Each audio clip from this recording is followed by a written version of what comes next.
I feel like now more than ever, people are looking for a reason to attack ERGs. Yeah. And if you have that big, like, red flag there in terms of like you're operating illegally, well, that I feel like that's an easy reason just to say, let's shut it down.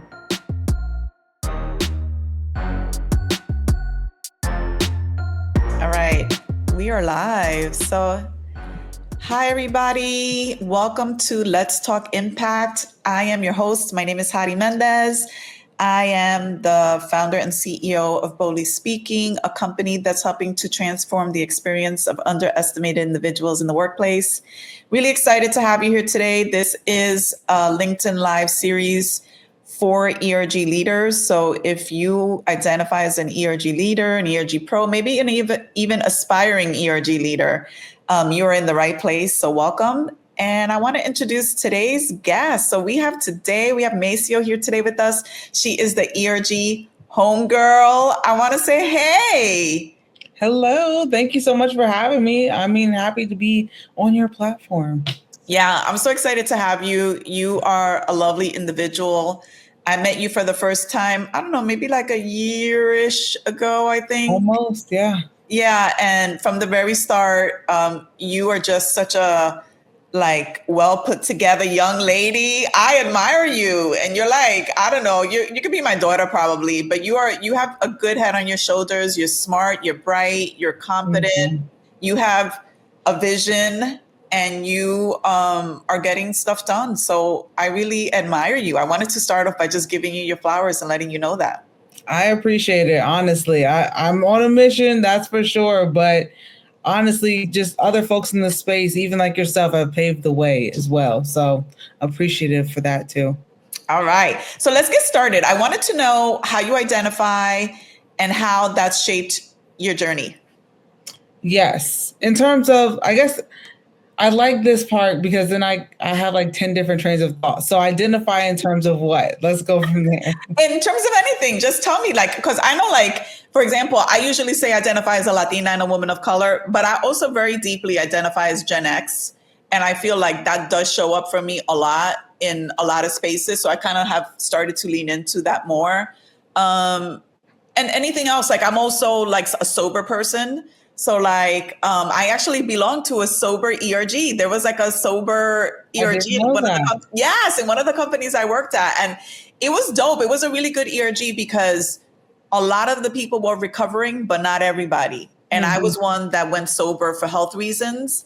And I was part of the team too. And we ended up during COVID, we ended up getting a mixologist to come and do drinks online for us. And we advocated to make sure that they were non-alcoholic drinks at all of our company events. So it was things like that. It was actually a really cool ERG. I love that ERG. And I very much identified that way. That was a very important identity to me. Mm-hmm. So having shared some examples, you go wherever you want to go with it. Okay. I don't get this question that often, but it's a fun one. So in general, African-American woman, Gen Z, I feel like that comes up in the same way. I just lean into the Gen Z, even just in the way I talk. And I'm really passionate about always being authentic. Outside of that, married, no kids though. Oldest daughter. I feel like that's part of my dynamic. Oh, you're the oldest? I'm the baby. Yeah. I'm the youngest daughter. Yeah. Yeah, I think that also comes into play, even to your point of how that shaped me. I feel like I need to protect others, and same concept even within the ERG space. I have to take care of this space that I care about. So that's one. A lot of folks don't know I'm actually one of Jehovah's Witnesses. A lot of people don't know that, but I feel like even just seeing how community plays a part in religion has helped me to see how it plays a part in the workplace. So that's a fun one. And I'm also a Florida girl. I will add that too, because... Oh my goodness. From where? Tampa Bay, specifically St. Pete, Clearwater. Oh, interesting. So, yeah. Although I live in the cold in Detroit, even right now I'm next to my heater. And miserable all through November to March. Yeah, April. For real. Mm-hmm. But I am a Florida girl. So yeah, those are my identifiers. Yeah. I actually lived in Florida for 2 years. I lived in Orlando. Oh yeah, down the street. Yes. Yeah, I didn't like it. I have to tell you. Well, I'm from New York, so it's kind of hard to match the New York vibe. And Definitely. I'm a New Yorker through and through, born and bred. So it was a good like change of pace. I thought. I'm glad that I did it, and it made me sort of appreciate New York just a little bit more. But boy, I was homesick like a mofo. And I Yeah. remember there was a lot of like New York transplants, and every Saturday night I would host movie night, and it would be a movie about New York. So I was like Breakfast at Tiffany's and like Big and all these other movies that were like King Kong. I remember us watching King Kong. It was just like anything that was New York based, and we would just sit there and be like, oh, New York And pizza, just bagels, reminisce. pasta. Yeah. Florida's very, honestly, I will probably say it's a lot slower pace for sure than New York. And I think in general, people are just laid back and chill, especially in Tampa Bay, because like we had the water all around us in three different directions. Like it was just a very relaxed place. Or even in Detroit, it's like there's a different vibe. Yep. So I get it. I get the homesickness for sure. Yeah. All right, so I have to ask you, and I'm really curious because I don't know the answer to this question. Mhm. What you how like tell me your title, I guess, and then tell me a little bit about what made you pursue what it is that you do because I don't think that I know how you got to where you got. Yeah, so I typically say I'm the CEO of the ERG movement. I'm CEO and founder, but I like CEO because two reasons. One, with my name, I feel like, CEO is literally in my first name. So I always just love that. Oh yeah, Um, nice. but even then, I kind of adapt CEO to chief ERG operator because I feel like that really embodies what I do. A little bit about me. So I was an ERG leader once upon a time at a big tech company. I led the Black ERG specifically through the Black Lives Matter movement, which that was a time. Mhm. But I will also say I was in the support org at the time, so bottom of the corporate ladder. Over time, though, kind of with me demonstrating my skills throughout the Black Lives Matter movement and leading that, and just being a support employee who now had like really one of the things that we did was we had to donate $500,000 to Black charities of our choice, and I was like, I'm a support agent, like me. But anyway, so stuff like that. I led a council all by myself. Anyway, it was a lot, but that landed me a job on the people team. This was all at DoorDash, by the way. So yeah, that landed me a job on the people team there, supporting the ERG program, and that's when I just learned for the first time how ERGs operate behind the scenes and that it's not at all as polished as you would think. And I was able to kind of test some things in that role and say, I wonder if we could do some things differently. I guess another identifier, I really do identify to my core as an entrepreneur.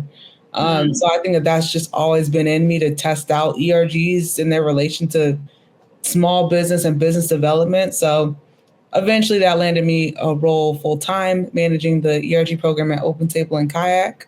And that's when I was able to put to practice the things that I was testing before, but actually officially on a program that I owned. And I was able to actually see the program do a complete 180 within the first 90 days. And I was like, Mm. something here is working. And I just Mm. wanted to tell other people about it. So, yeah. What I'm curious. Let's double click on this for just a second. What is one of the things that you were testing that you actually got to implement that helped with that turnaround? I'm curious. I would say one of my favorites to talk about is design thinking in general, which was a concept that I just wasn't familiar with. Again, I came from the sport world, no college, no nothing. I was just like, here I am. But just the concept of fixing a problem by first really understanding what the problem is through interviewing people, testing it out, doing a prototype, and then kind of scaling the solution from there. That's almost like a big part of the premise of the ERG movement and even what it looks like when it comes to like refreshing ERG programs nowadays. Hmm. So that was even just like understanding the design thinking process, but I mean, related to business, almost every single function that operates within a business, it shows up within an ERG program. So even just the concepts around internal marketing or when it comes to data visualization, that's a big one. Just things like that where I was like, okay, I'm able to test this out. And I guess I didn't mention the end of the story in terms of where I am now, where now it's been a year and a half that I've been doing this full time, helping companies around the world with Wow. their programs. Congratulations. Thank Did I you. hear right that you said you didn't go to school? You didn't go Nope. to college? Didn't go to college. Maceo, now I'm even in love with you even more because the way you carry yourself, I find that a little hard to believe, but wow, that's just Thank you. incredible. I appreciate it. You are such a bright young lady and such a competent young lady, and you handle yourself so well. So Thank you. anyway, your mama did a good job.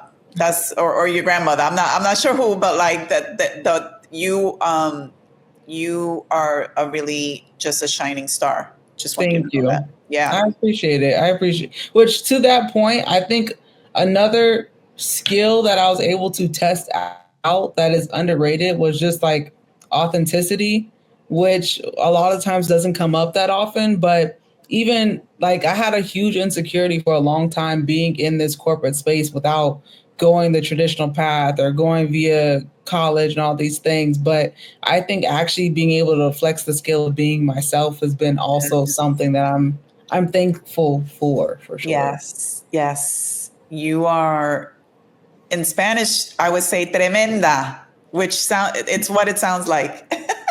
I appreciate it. I really, really Yeah. do. I really, really do. Yes. I'm giving you your flowers today. Today you're getting all the flowers here. That's what that's my spaces. I try to make sure that I recognize and acknowledge the work that people are doing, and you are a real big influence in the field. So I want to make sure people know that.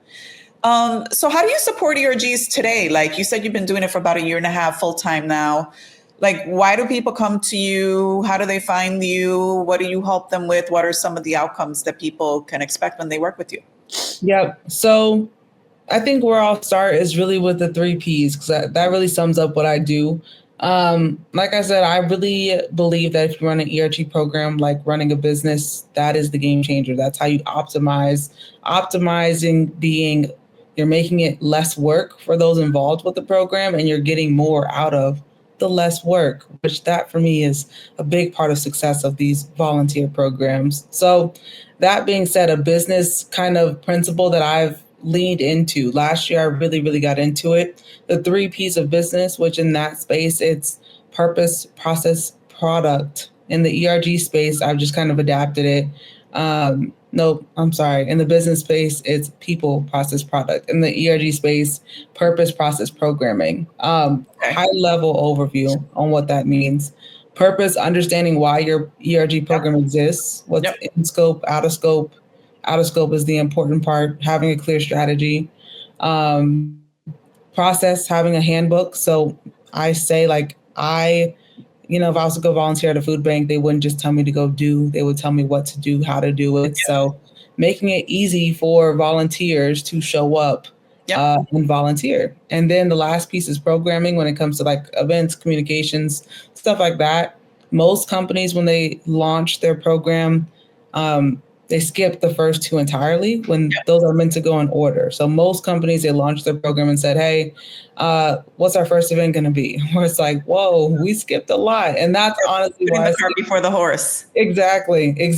And that's why I see a lot of burnout nowadays, a lot of low engagement is rooted in those missing. And like that member engagement, it's like you don't even know what are you trying to engage your members to do? What is it that they're supposed to be coming to the ERG to receive? What can they expect?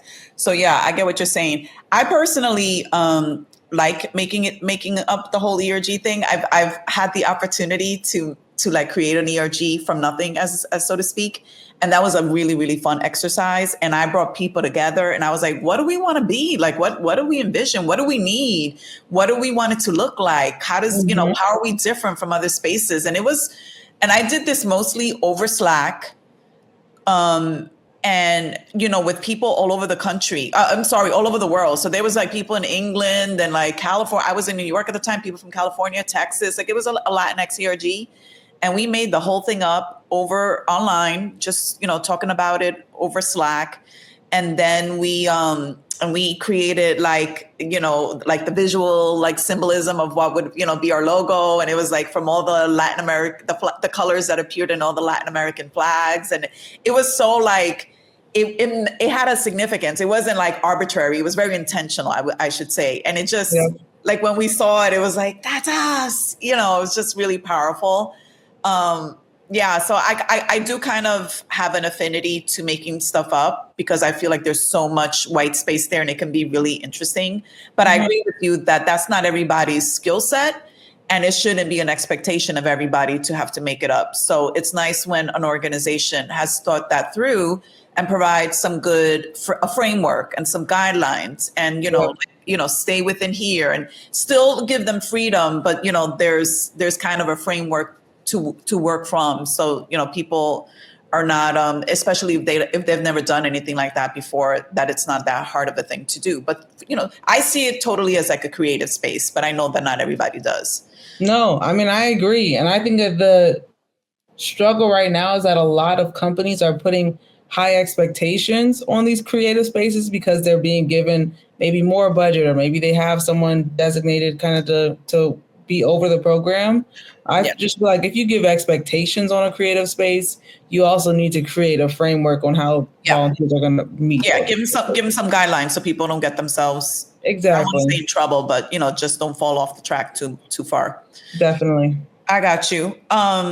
So how do people find you like now? Like what typically you talked a little bit about the P's, but so the rest of the answer that I was hoping to hear is a little bit about like, so what kind of, I guess, engagements do you do, and like what do companies bring you in? Like I'm a speaker, so companies usually bring me in to speak. I do workshops, and I'm also like an advisor. I started doing advisory services last year and I really like it. It's like Mm. it's been giving me life. Like it's just like anything you need, run it by me. I'll give you my thoughts. I'll give you like 10 different examples of why I think it could work or why it might not work. And it's been really, really fun. So that's sort of the area that I play in. And I'm curious to know, like, what is your space and why would people bring you on?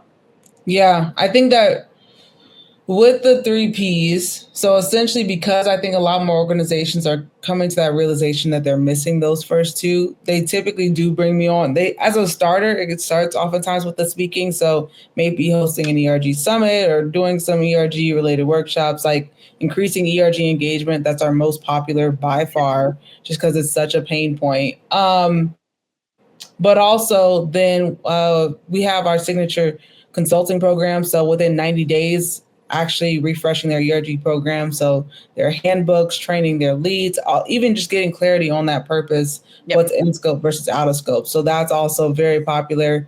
Building data dashboards. I mentioned lightly, I got into You like data, that. right? I do a lot. And I mean, once I learned data visualization, like putting it into charts and using these different You're all free about it. softwares, yeah, especially because keyword free. Like, I feel like ERG programs don't need to waste their money on things that don't even provide that much as much value as something free could. Yeah. So, Well, that, and I also feel like so many people, I like a point that you made earlier about like work smart. I think that was like what you were alluding to, because I feel like, and I've been guilty of this. It's like I'm doing all the events and all this thing, and then like I have like nothing to show for it. I don't even have like a story to tell about the impact that I'm making. And yep. that is not necessarily why I've chosen to do ERG work over the years. I'm a more of a passion person than like an impact person, but impact is important. And I was making an impact and I wasn't able to tell the story of the impact that I was making. I was making it a conversation about like all these people and all these events and all this stuff. But like, there was an impact. People were finding meaning in coming to the ERG. They were feeling more like they were belonging. They were feeling more like they, liked working at this company. They were excited about it. They were now coming up with their own event ideas. They were Yep. thinking about what to do locally to engage other members, to engage allies. Like there was a big trickle effect or ripple effect, and I was not measuring or accounting for any of that. And I wasn't able to tell that story. And I feel like that's a lot of, I know that happens a lot. Like I know I'm not the only one that's gone through that. So have you bumped into customers where they've been in that boat? Most companies right now only measure number of members, maybe number of people who attended an event, just by Yeah. like seeing at the bottom of their like Zoom chat how many people are there, Yep. and like budgets. Occasional surveys are probably inconsistent, which is typical. I see it, and to your point earlier, and what you're saying about like when you just create space, like you don't have a lot of that formal framework, which I think is okay at that phase. But if you're company is saying, hey, we're leveling up ERGs, that also means leveling up the data. Where I think with 2020 and just like the boom of ERGs, a lot of companies, they leveled up the front end of their ERG program in terms of like what it looks like, to the external world or to members. But that back end oftentimes didn't get a real level up there, and especially the data. Well, and it is important because even like we're going to get to it in a minute about like the current moment, but like in the current moment, you want to talk about like, why are we keeping the ERGs, or why are we going to get rid of them? Either way, but I think there is data to support either direction. And, so I think that's where measuring impact can be really important and informative. And like, here's the receipts. I have the receipts for why we need to keep the ERGs here. And I would argue that we do. So I guess, is there an ERG program or initiative that you've helped with that you're really proud of? There's like so many. It's like, I was thinking when I saw that question, like, which one do I want to touch on? I think if I was to say one of my favorites, there was a company that I was working with where, and this I see often, the ERG leaders, they really don't have a good relationship with the program manager for one reason or another. Maybe the person that's come in and tried to change some things and it just didn't sit well. And now there's some resistance just in general. Like I said, there was just a lot of frustrations on both sides. But taking them through like that 90 days of refreshing their program, it really, it helps, I think, for the ERG program manager to kind of take some ownership on where the program is currently, but also hand in hand be part of the changes and be able to explain why the changes are being made. Or now when they do talk about, hey, the strategy for the program, which oftentimes one of the frustrations that comes about is ERG program managers might promise a lot, like, hey, I'm working on all these things, but it might never come to life. But actually for the program manager to be part of all these steps and like talking to folks now about the ERG's impacts with a lot of clarity, or being able to say, here is the structure that we're recommending, and here's the reason why we're saying this structure, and here's a handbook to make your work easier. And you can now come to me knowing that you already have a tool at hand, so you probably don't need to come to me, which is a bonus. Like even just creating those parameters for them, I think that just seeing the better relationship alone with the ERG leaders and the program manager was just so rewarding. Like just to see them laughing and joking at the end of it was just a feel-good moment. Yeah. But I will also say, metrics-wise, it's almost night and day, where, let's be honest, like I said, most companies don't measure much of anything. But when you do start measuring consistently, especially when you have that framework, there's a company that I'm working with now. Granted, when I first started working with them, they already had the highest, I want to say probably one of the highest engagement scores already. But since they've gone through this program, since now they have the structure and just the clarity, they've like some of their ERGs have 3 times what they were already doing when it comes to engagement. And for me, it's like, wow, you all now have to set a new bar in terms of what's possible. But it's just, I think that there's just so much opportunity in the space to see that more. Like I'm sure there's other companies that could 10x that, but just most people aren't measuring. So thank you for sharing that example. One of the things that stands out to me there is trust as a foundation. Like that's a pretty big part of it. I actually was an advisor. So I worked at a major tech company in their quality area, and I was the advisor to the 7 ERGs that we had at that time. And when I was new, when I first started, I knew that trust was a big one, so I was like meeting with them one-on-one. I would meet with them as a group. I would engage them and try to get their opinion on things when we were thinking about what we wanted to do with the interns, so it's like, this is an opportunity. How do we want to show up? So there's a lot of opportunity there. And usually you can tell what kind of relationship those leaders or directors or program managers have with their ERGs in a first conversation. And, it's very clear sometimes to see like not only the kind of relationship they have, but like the value that they place on ERGs. Because what was news to me, and I only found out about this after the fact. So after I had served as an ERG leader for many years, I found out that not all DEI leaders or not all program leaders really value respect and appreciate ERG leaders. Some of them, they'll have, some people might be like, oh yeah, that person is like really, they're a squeaky wheel. They're very loud. They're like, like a little bit of a troublemaker. Like there's not so anyway, that came as a surprise to me. I'm going to tell you that I was like, what are you saying? And I was really surprised.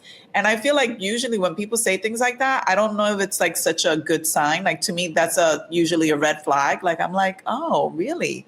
That's how you see it. So there's opportunity there to really see the value. And because people are working too hard to be viewed as a troublemaker, in my opinion, In all reality, most of the time, and I say this with love to my ERG program managers who might be watching this, but most of the time, if someone is kind of being a headache, it's really based on the lack of structure that you have not put in place as an ERG program manager. So yeah, they're not feeling heard. That's what that's a sign of, that they're not feeling heard. So somehow, and they're frustrated, rightfully so. Yep, that's it. That's how I feel too. And so that's why when I hear that, I'm like, it doesn't sound like they feel like they're being listened to or heard or valued or appreciated or something.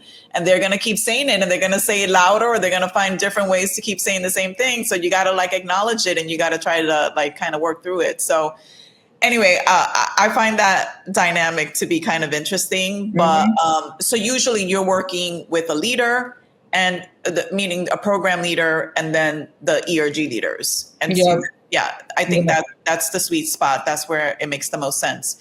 I guess as you've seen ERGs evolve, I know you've been doing this full time for about 1.5 years now, but you've also been doing this for a lot longer than that, when you were actually a practitioner, so to speak, as a ERG leader at DoorDash and at, was it Kayak, you said was the other one? Yeah, Open Table and Kayak. Kayak. Yeah.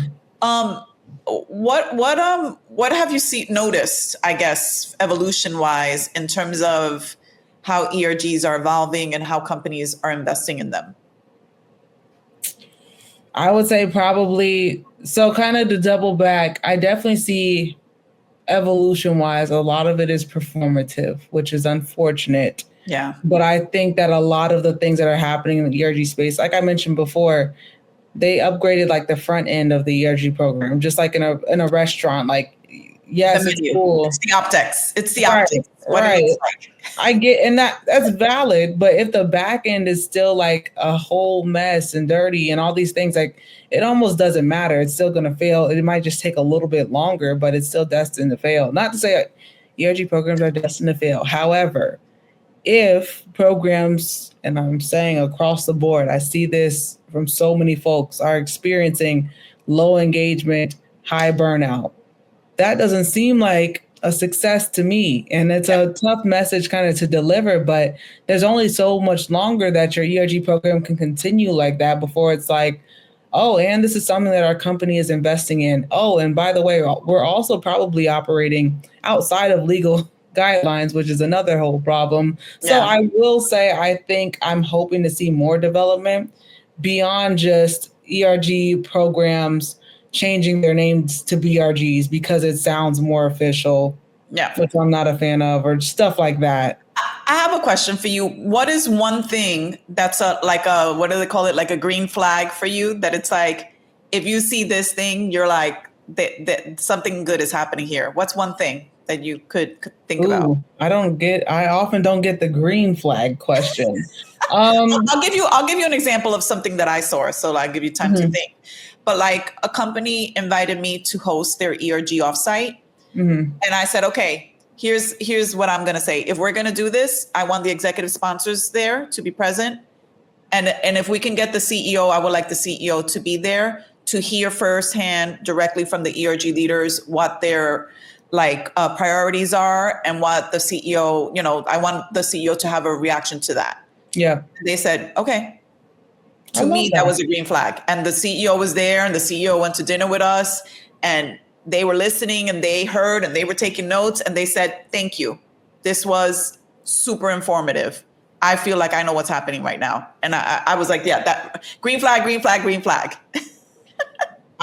I agree there, where sometimes I do see companies where the exec teams, occasionally even the CEO will pop in. So that is, I would say, I get what you're saying, definitely there with the green flag there. I think, which I don't want to restate what I just said, but really, whenever I see like the ERG leaders and the ERG program managers just like vibing off of each Yeah. other, like you can tell that they understand that the ERG program manager has their best interest at Yep. heart, even if they're like delivering hard news. Yep. For me, I'm like, okay, It's there's trust. something It's good here. trust. Trust is the foundation of all of this, because I agree with you that it's not, doesn't mean that everything's always going to go perfect or the way you want it. But if you understand that they're going to bat for you in those, you're not there, but you believe and trust and have confidence that that person is advocating for you when you're not in that room, then I feel that is an indication of, okay, then, and you could kind of sniff that out. You could tell Yeah. like how people are talking to each other and about each other,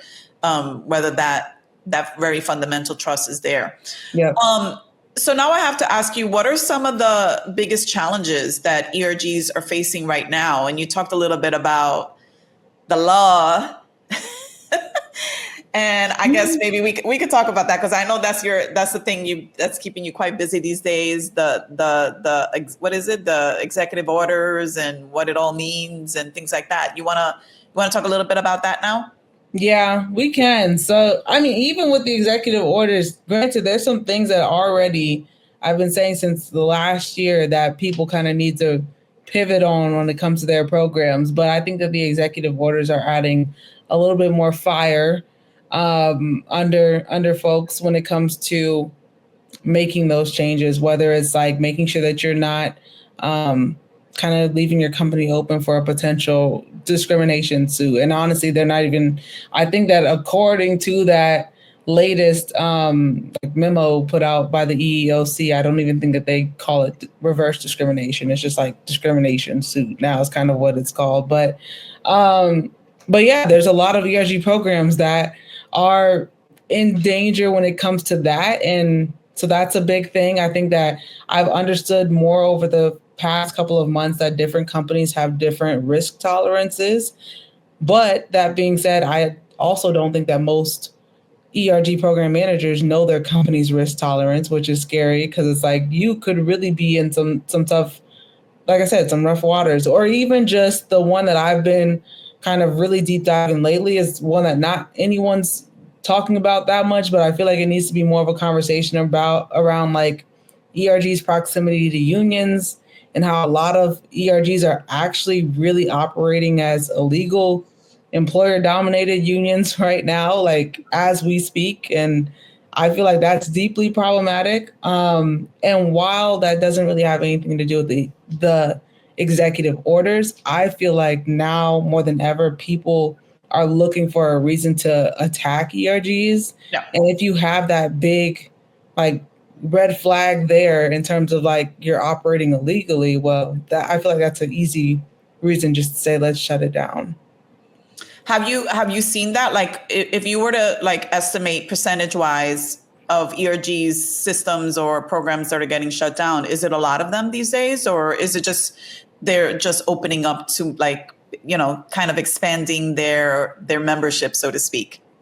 Exactly that. I think that we're still early. So I haven't seen that many shutdowns. Actually, realistically, I would say in the past few years, I've only seen 4. And one was the federal government, one was Twitter a couple years ago. Mm-hmm. And then more recently, I saw, what are they called? It was like the city of Phoenix, or like, it wasn't Phoenix, but it was like one of those.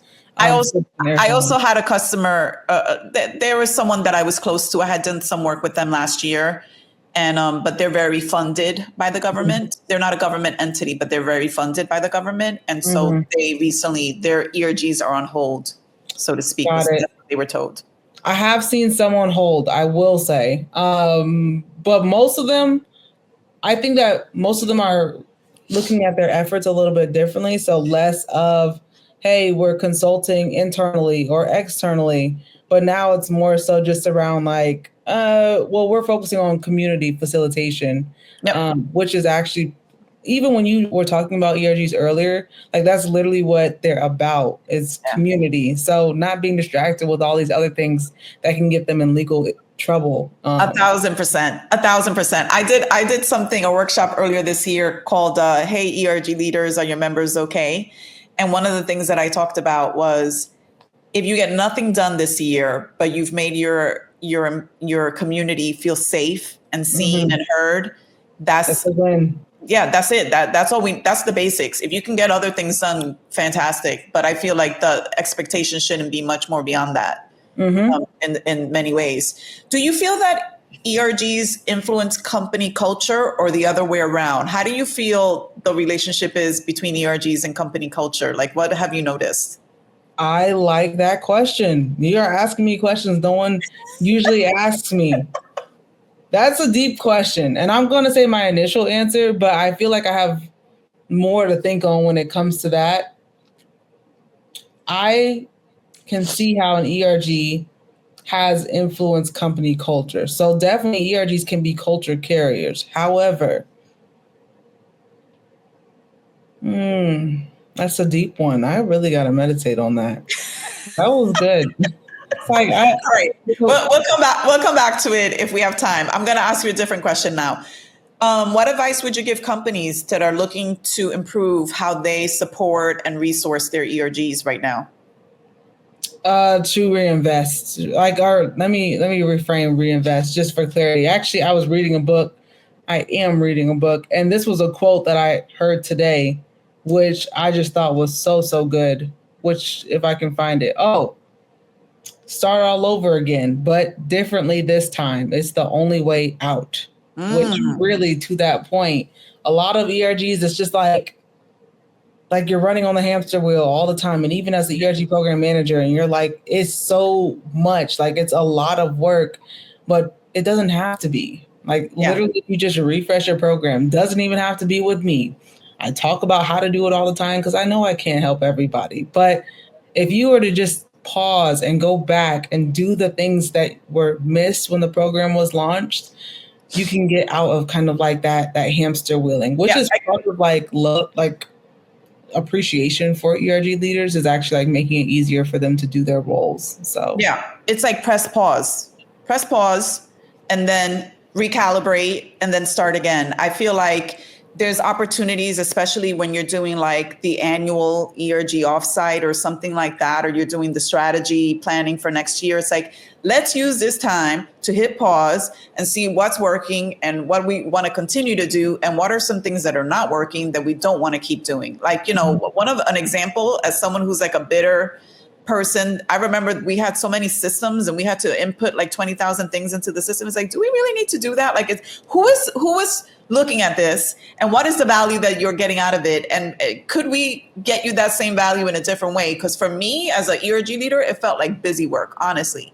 And it was like, is this really like who is looking at this and in what way? What are you gleaning from this? Because it just feels like I'm inputting 1,000 things to like get $1,000. Yes. This is not helpful. I'm so happy you said that because I think that needs to be talked about more. A lot of program managers have created work for work's sake just because it makes it look like they're doing work. Yeah. When it's not actually simplifying things for ERG leaders. So that defeats the purpose there. Yeah. Amen, sister. All right. We're on the same page. So now, you're the ERG homegirl. You are far and away, a leader in this space. And I want to ask you, where do you see ERGs going in the next 6 to 12 months? What are some of the trends that you're noticing? And like, is it going to look really different in a year from now, or what's your prediction? I doubt it in a year from now, but I do think that a lot of companies are at like a deciding point with what their ERG programs are going to be. And that worries me because I feel like I haven't been vocal enough before this point came. Like, who knows what will come so fast? But I feel like right now, a lot of people are making their decisions again on understanding where their ERGs fit within their organization. I hope that more people come to the conclusion that they're really employee engagement tools, segmented internal marketing. I mean, I wish that people would change how they talk about ERGs just in general. And I hope that people will lean more so into understanding that community is a business strategy, like internal community building. It's part of internal marketing to build brand, all these things that really do matter and that they are happy with, and that we don't have to do more than that, essentially. That's what I would hope. But I think realistically, I don't know if that's where it's gonna go. However, I think that now it is being kind of exposed that there's some laws. Like I'm telling people what is legally like acceptable, and so they might be forced to do it eventually anyway. Honestly. I was gonna say I wanted to make a comment about something you said, and I forgot I forgot the question, or I forgot the comment that I was going to make. So maybe I'm going to come back to that. But something you said was like, ooh, I want to say something about that.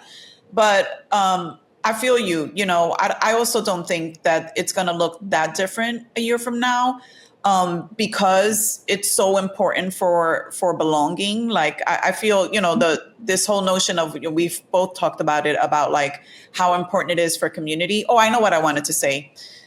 I think you would agree with this. So I can attest to firsthand, and this is what I mean by community. This is what I mean by community. So I'm curious to hear if this aligns with your definition. But one of the purposes that ERGs have served for me over the years is a space where I feel I can show up authentically, where I don't feel like I have to put on pretenses, where I don't have to code switch, where I'm just like, my stress level is 0 and I'm just like me. And I'm like, I'm putting my little, like, whatever armor I put on during the day, I'm putting it on a shelf. And I'm just like, hey, y'all, I'm here. And it's like, hey, and blah, blah. Let's have fun and talk and whatever. And that is what ERG meetings have represented. ERG spaces and events and meetings have represented to me over the years. And I would say that, from a community building perspective, like now we know that it's not all fun and games. Some communities are really under attack right now. So that is what makes some of these spaces even more important, is because it's a safe space for people to come and be like, I'm worried. Maybe I'm not worried about me, but I'm worried about a family member, or maybe I'm worried about my neighbors, or maybe I'm just worried in general and I want to do something. Can we do stuff? Can we put together like a community service event and go, feed people, or go do something that makes us feel a little bit better right now? Like, can we do this as a group? And I feel like, to me, that is a big value that the ERGs can play right now, and always play, but especially right now. So, to your point earlier about like, yeah, we want it to be like impactful and, culture carrier and lots of other things. But even if we're just creating the space that so many people, underestimated and underrepresented people need, I feel like there's plenty of value in just that. Yeah, I mean, in so many ways, I agree. Yeah, honestly, I just agree with that. And I just think that it's underrated right now. Even more or less, that's what the employee engagement team is kind of doing. And they get a lot more budget doing it, even though they have a lot more bland programming, which I'm not faulting. But I say that to say ERGs it's just scaling those efforts for various groups of people. So, yeah. And it's interesting. I have I know you mentioned you're Gen Z. I have a Gen Z college student that I coach and mentor. And she was like, we were talking about, she's interviewing, and she's like, I'm going to ask them about their DEI program. I'm like, maybe just ask it in a little different way. Yeah, I think that's going to be a little bit of a trigger point right now. So I'm like, 3 months ago, that would have been a perfectly fine question to ask. But like now it's just a little bit different. But, to your point, it's the same thing. It's just like now we're going to refer to it a little bit differently. And I'm like, and it's really fun because I was telling her, I'm like, just so you know, 25 years ago, 30 years ago, when I started working, we ain't had no ERGs. We just had to go with the flow. But people still, there was still employee engagement, even though it wasn't called that, and us trying to be more inclusive and making sure that everybody felt like they belong, and like, having diversity in our employee base. All those things were still there. We just really didn't have an umbrella name for it. Right. So these things can exist even if DEI goes away or is named something different. There's still, all these initiatives are still very much in play. So I want to ask you the last main question, and then I have some rapid fire questions for you. Okay. But what's one thing that, if you could change one thing about company's approach to ERG support, what would it be? Like, what would you do? What would you say? Hey, y'all just got to do it differently or look at it differently. I think that there's a big misconception that an ERG program manager is the same thing as someone who comes and sets up the ERG program for success. When those are two very different skill sets, someone who's brought in to manage an existing program versus someone who's brought in to organize chaos. And I think that that's the big thing to look at differently, which I think a lot of ERG program managers were kind of finessed coming into their role, thinking, hey, I'm just managing an existing program. When more times than not, it's like, no, I actually have a mess to get together and I don't know how to articulate without, like, I don't want to seem incompetent by me saying we need to pause so I can fix the program. Plus, oftentimes, I mean, there's no ERG program manager masterclass, especially not one that's run by an actual ERG program manager. So that being said, it's like no one knows what it looks like to fix it and get it right for the most part. So I think that just that whole dynamic just needs to be reevaluated. Just in understanding the difference between the two. Even me, myself, I think that my big learning about, like, me personally, I like to fix things and then I like to go. Like, I don't like just the little things in the operations, like the day-to-day management. That is not fun to me. Yeah, like, I don't like that either. Yeah, I agree. I'm a fixer. And then that's typically where a lot of people who are program managers come in, is where now that there's an easy system, they can just overwatch the system and probably have some other jobs, duties that they have as well. But I don't think a lot of people have had that kind of realization. Yeah, I also think related to it, like, I feel like calling that person a program manager, I don't think it does justice to what ERG work is. If ERG work is community building and safe spaces and like really, making, giving people a space to feel like they are valued and appreciated, I feel like someone who's just looking at it as a program ain't the right person. That's me personally. It just takes the humanity out of something that is quite a human function. Like, these are people, and these are people that are often, dismissed, ignored, not valued, not appreciated, not heard. And then, you're just going to make it like, okay, a program, check, check, check. I don't know. Doesn't feel good. I think some of the best program managers are people that are really relationship based and are really building those relationships. And like, we talked about getting the trust, going to bat, showing advocacy, like the evidence of like, I'm here for you. I hear what you're saying. I understand this concern. I'm going to bring it, I'm going to make it a top priority. Like, I feel like that's the kind of person that would be most successful in that type of role. Yeah. All right, so we're going to wrap up. This is the main section. So now we have like a couple minutes and I'm going to try to run through these rapid fire questions. So this is a fun one. If you had unlimited resources, what's the first ERG initiative you would launch? Unlimited resources. What's the first ERG initiative?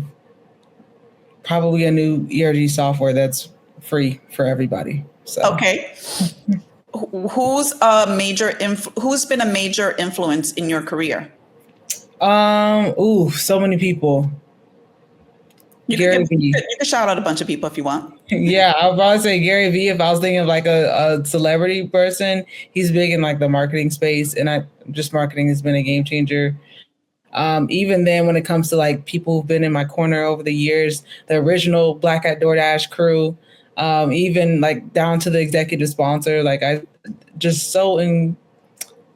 forever grateful for the things that they've done to help kind of set me up for success. Even my manager when I was at Open Table and Kayak, Annika, she was just an amazing ally, but even beyond just ally, just like a good manager to help grow. I mean, because I think that one of the advantages is that because I didn't go to college, like I was at an age when I came into this space where I was like ready to soak up a lot of information and just the influences that I was around, I'm realizing how much they've shaped my career. Yeah. So I'm grateful, thankfully, for the spaces I was in. Yeah. And just so you know, that really is a two-way street. There's managers out there and leaders that want to help shape people, but you got to be open to it. So I'm going to, again, go back to giving you your flowers and saying you are open to that.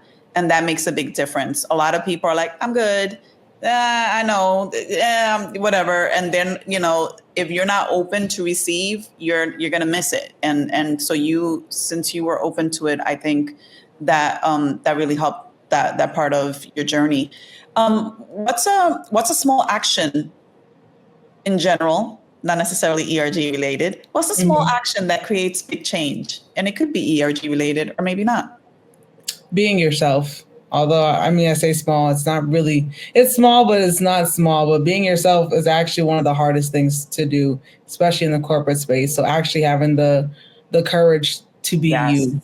Yes, and it is an act of courage, and it's something you have to keep choosing.